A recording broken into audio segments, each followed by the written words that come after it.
Hey, what's up guys? In this video, I'm going to share with you how I replicated this Netlify doc feedback form on my website and how you can do the same using a Google App Script.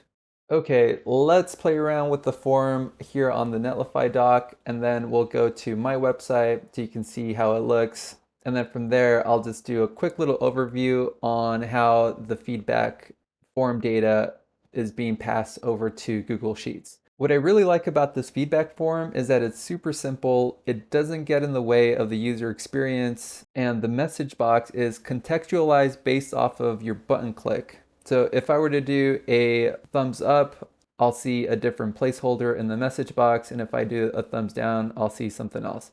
So let's do a thumbs down. It says, what can we improve in this doc? So I thought this was pretty cool, and this is what it looks like on my website. It functions a little bit differently, but the concept is still the same. So if I do a thumbs down, I'll ask, what can I improve in this note? If I do a thumbs up, it changes to, what did you like about this note? So let's just say, hello, submit, go to Google Sheets, and then we'll see that feedback form submission come in. And this is all tied in with this Google App Script created by Martin Hoxie. It's truly a gift. And a couple final notes here. I'll share with you the GitHub repo so you can have a look at the code and see how it all plays together. It's not the most elegant code, but it gets the job done. I'm sure there's lots of room for improvement. For example, if a spammer bot gets a hold of this form, they could probably fill up your Google Sheets with a bunch of crap.